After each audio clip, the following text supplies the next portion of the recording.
1,000. 1,000, bro. Thank you guys for 1,000 subscribers. I'm just like, wow. It's so cool that 1,000 people are interested in my content. I would have never thought. I would have never thought in a million years that I would ever hit this number. I know it doesn't sound like a big number, but to me it does, really.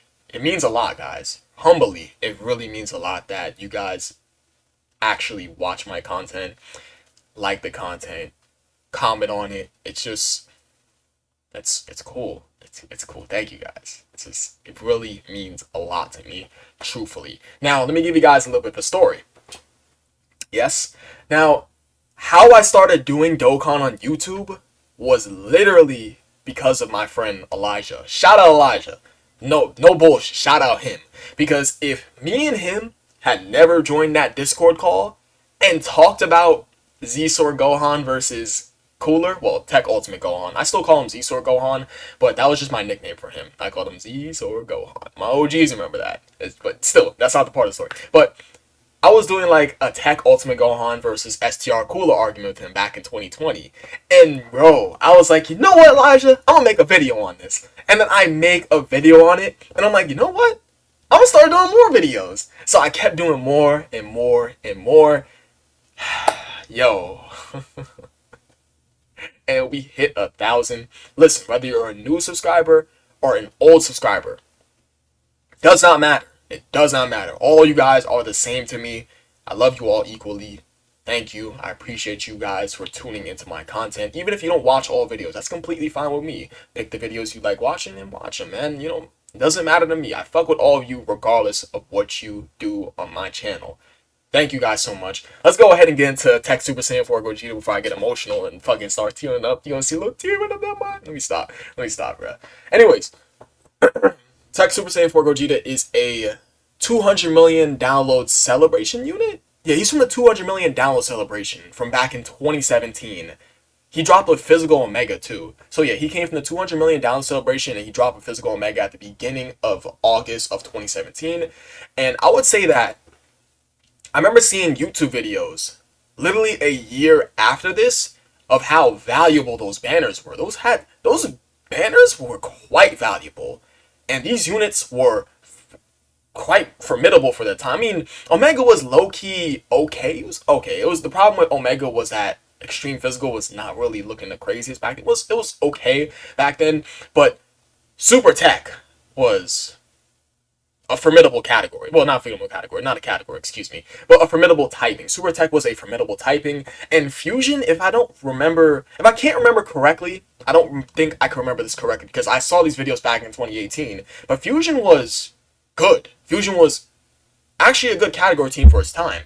Now, if we go and take a look at Fusion, obviously it was just Tech Super Saiyan 4 Gogeta as a leader at the time. It had none of these guys. Didn't have any of these guys back then either. There was no LRs, obviously, until it was this guy literally next year for the 3rd year anniversary as the Fusions leader. But you did not get on Fusions until about 2020. Do you guys remember when JP announced that they were going to change the LR Gohan and Goten to Fusion on their categories? Because remember, they weren't on Fusion, but they did the Fusion inside their Super Attack animation. Yeah? So really what we had for Fusion at the time, for 2017, I believe we had Tech Super Saiyan 3 Gotenks. I believe we had him. We had Int Super Gogeta. We had you. We had SCR Gogeta. And we had you. We also had Physical Super Saiyan 3 Gotenks. Yes? I believe that's what we had at the time. Correct me if I'm wrong, guys, of course, because I have OGs that watch my videos, and I fuck with my OGs. Listen, my OGs that played back in 2016, 2017, stand up, because y'all, that's some real shit right there. If you an OG player, you a fucking real one, for real, because OG Dokkan was just different. That was a different time period. But anyways, let's go and talk about Tech Super Saiyan 4 Gogeta, how he performed in his meta, how he looks today, the good, the bad, the ugly. The ugly is really the ugly. Should we start with the ugly? I think we should start with the ugly. Now, the ugly thing about this unit is the fact that he released with no leader skills on Global. Now, that is very bad. There was no leader skills. When I say leader skills, they to be released leader skill. Both Omega and Super Saiyan 4 Gogeta had no leader skill. Now, this is probably the reason why. I think it's the reason why. Take this with a grain of salt. So I think Global released Tech Super Saiyan 4 Gogeta and Physical Omega with no leader skills because they were not caught up with the 120% leader skills. Because I think what they were thinking was that they're like, okay, these two units are going to release at the beginning of August. Let's not give them the leader skills. Let's give them a little bit of time to catch up with the 120% leader skills for how they are on JP to get them just sort of aligned. So that way we can release the categories in-game, which is the stupidest fucking idea. Global and JP, I'm just going to say this outright, both versions will never be aligned with each other. Why? Because money. That's really it. Finances is literally the biggest reason why Global and JP will never be aligned. I know, it's stupid. Cope all you want, but it's facts. Do I wish both versions were aligned? Yes. But will it ever happen? No, it will not happen.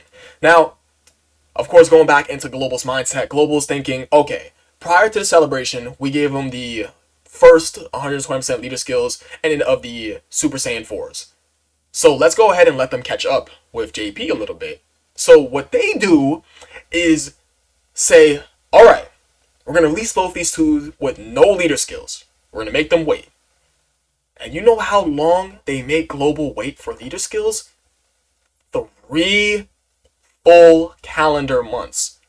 No bullshit. Global waits 3 months. Who in the hell thought of that idea? Because even when they do release the categories in-game for Global, they're still releasing 120% leader skills. So what was the point? It's like they don't even catch up. Global does not catch up to JP. So what was the point? Now, here's an example. In Super Gogeta, literally comes out 20 days after they release the categories on Global. What the fuck? I literally... Yo, that is the biggest slap in the face. This has to be the biggest Global shaft. What's bigger? What's bigger? I literally can't say this is the biggest Global shaft. What's bigger than this? If someone has a bigger Global shaft or anything close to it, comment down below. Please do. Please do. I need to know what is a bigger Global shaft than the no leader skills. Because I don't know about you guys, but if I had to wait 3 full months to use my unit's leader skill, I'd be losing my mind. Especially if you fucking spent money on the game. If you spent money on stones, you're going to want to use that unit. So why? It's like Dokkan literally essentially gave Global a half-assed unit. They're like, okay, here's the passive, but you're not getting no leader skill. It's like, alright, it's crazy. It's crazy. 3 months, that's ridiculous. So, of course, going back on over to Tech Super Saiyan 4 Gogeta. So Tech Super Saiyan 4 Gogeta was around the time where it was just straight, I think it was the monotype meta / category meta. JP thriving, had the category meta, but Global had the monotype meta. So how did he perform during that specific meta? I would say he performed fine. I just did quite fine for that meta, but the only issue was the fact that it was just the annoyance of not being able to use him for his leader skill. This unit was great. He was an amazing unit for the time, but you couldn't use his leader skill. That's the main thing that mattered for Global. That was the big ugly thing. But other than that, this unit performed well for the monotype / category meta. But that's so annoying. That's so annoying. So, how does this unit look for the red zone? Actually, no, let me not talk about the red zone yet. Let me talk about why this unit performed well for the monotype / category meta. Now, this unit performed well for the monotype / category meta because this unit had a great link set. Shocking speed, over in the flash GT working well with the GT units, over in the flash working well with the Super Saiyan 3s / the fusion units that had over in the flash. Because if you guys know that over in the flash was a meta link back in 2017. And shocking speed, if I'm incorrect, was a common link among the other fusion units, so this unit would work considerably well with all the other units around him that were like the Batara fusion units / the fusion dance units. Now, who was the all types leader back then that you can run this guy with all the other fusions leaders? Well, excuse not the fusion leaders, the fusion characters. I don't remember who it was. I know at the time of 2017, were people still using STR Super Gogeta as a leader? I don't think so. I don't think so. I think it was just straight mono. I don't think it was that Omni type leader skill. Now, also before I go on with this video, how I know that it was 3 months exactly that Global did not have their leader skills was some Tiger Uppercut Media. Shout out to Tiger Uppercut Media, please. So it's just Tiger Uppercut Media, thank you, bro. I did not know that until I watched this video. You guys know I gotta do a little bit of research before I talk about the unit because I can't not know what I'm talking about. So to say that this unit did well in this meta, he did. He did well in this meta. The fucker hit hard, had a good super attack effect, and he had enemy debuff. So he was debuffing, and this 70% chance to counter a super attack was the main thing that made this unit so goddamn busted. So this guy did good for the monotype / category meta. Now I think that's really about it. I think Fusion was just like a bit of a tiny category team considering that it was the first category team in game along with Shadow Dragon Saga, but you know, Omega's for another day. Now let's go and talk about how Tech Super Saiyan 4 Gogeta performs today.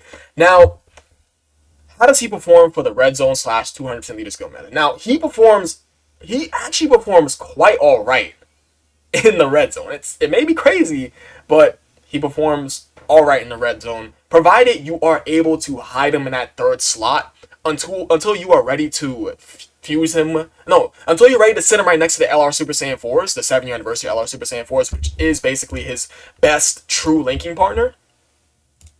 So really, this unit's main purpose when you're using him in the red zone is to sit him next to this guy to get all these links active. To get what's that? 55% attack, 15% defense, and 4 key. That's good. That's good. So that makes him be able to hit the enemy much more harder and wipe his ass off the screen. So yeah, he's doing good in the red zone. He can do quite alright in the red zone because he does have this super attack counter in his back pocket still. And I think that he does quite alright defensively. He does okay defensively, to be completely honest. The one annoying thing I find about him when running him in the red zone is that why does he have a 50% chance to be effective against all types? I know he's type advantage against Broly, which is the strongest extreme AGL unit in the game, but it's annoying. It's stupid. It's just like, what? Also, if I'm not incorrect, he cannot counter Broly's super attack because Broly, I mean, it says 70% chance to dodge and counter. Broly cancels dodge, so he can't dodge and counter Broly. So you have to really you have to watch yourself around Broly. We're running this guy. But, I mean, he can work around the red zone provided he does not take that big-ass super attack. But that's really for most units. This unit can work well in the red zone, for sure. I'll definitely be the first to say that. He can work okay in the red zone. And for people who say that he doesn't, you're wrong. You just got caught out by a super attack and fucking died. So that's really what that is. He's either 55% for you, or he got caught out and got your shit mushed in. Because this guy free dupe is not that great. Pre and post EZA, free dupe, Super Saiyan 4 Gogeta, no bueno. Okay? And we're not back in 2017 where he was actually decent free dupe. We are in 2022 where these red zone bosses will mush your shit in. Yes, you guys know about this already.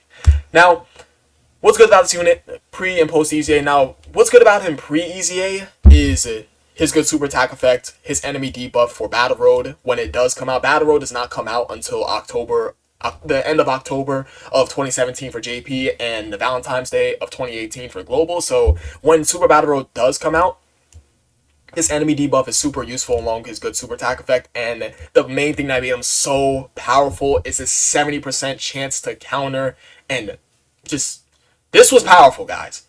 When I say that this was the best thing about this unit, it was the best thing about this unit. This shit was broken. Yes, it was broken. Now, that was the best thing about him for the time was his super attack effect and his passive. His passive was quite solid. Good link set, good passive, good super attack effect. Now, what is good about him today? He still has a good super attack effect, 50% attack defense 1 turn. Great lowering defense is useless, but I mean, he still kept this, which is good. I wish he graded lowered attack, to be honest. They still kept this enemy debuff, him lowering the extreme class allies attack by 20%. And him being a build-up unit with each super attack form, which is very easy. So that's just really, he has a double super and he gains 50% additional more attack and defense, and he kept a 7% chance to dodge. I feel as if, though, they didn't do much to him. It's like, his passive looks, he's okay, right? Today he's okay, but They should have did a little bit more. I feel like Physical Omega is better than him. Post EZA. Pre-EZA, fuck no. Post EZA, I think Physical Omega is better than Tech Super Saiyan 4 Gogeta. He just feels way more impressive than him. Tech Super Saiyan 4 Gogeta just feels like, post EZA, he just feels like a link battery for this guy. Can I just be honest? What? I'm gonna keep it 100 with you guys. He just feels like a fucking link battery. And if you don't know what a link battery is, it's literally just a unit that you use to link up with other stronger units. I.e., Full Power Super Saiyan 4 Goku was a link battery for a long time, and guess what? He still is. So, yeah. I think that is really all that's good about him, is that all they did to make him better in this day and age is give him defense and make him build up for his super attacks, but that's it. That's really about it. I don't like that they gave him this 50% chance to be effective against all types. Are you serious? It's just like they went a little too easy on this guy. They went a little bit too easy. Of course, what's bad about this unit, back then, I think the only bad thing about this unit was the fact that he was cucked out of not being able to be used for his category on global. That's it. That's the only bad thing I see, was that he was still restricted to these monotype leader skills on global. That's the only thing I see. Now, if we go over to him post-EZA today, what's bad about him? I think that the bad thing about this unit was that they restricted him. They basically essentially did the same thing they did from 2017, but now for their EZA. Like, I can compare the cucking from his leader skill of 2017 to now's post-EZA. It's just like, they didn't do too much to him. It's like, okay, you gave him 150% defense. That's nice. You gave him more attack and defense to build up on. That's cool. But you went ahead and gave him a 50% chance to be effective against all types? Are you fucking serious? Are you serious? That's just not it, Chief. Now, I think that's really about it. The interesting thing about Tech Super Saiyan 4 Gogeta is the fact that they released him with no leader skill. He's gonna forever be known in this form right here, with the 2B released right there, right down there. You guys can see my finger pointing at it. Right down there, you guys are gonna forever remember him with this. And for those people that didn't know that this unit was released with no leader skill alongside Physical Omega, now you guys know, so you'll understand the memes with these 2B release things. Of course, shout out to Tiger Uppercut Media. I had to say his name slow because I was fucking fumbling and stuttering over it because I was trying to say it too fast. I speak a little bit too fast, I'm not gonna lie. But I think that's really about it. 17 minutes. Wow, this is probably the longest video I've done for a unit of this caliber. But he deserves it. But yeah, I appreciate you guys watching. You guys are the best. I'll catch you guys in the next video. Peace.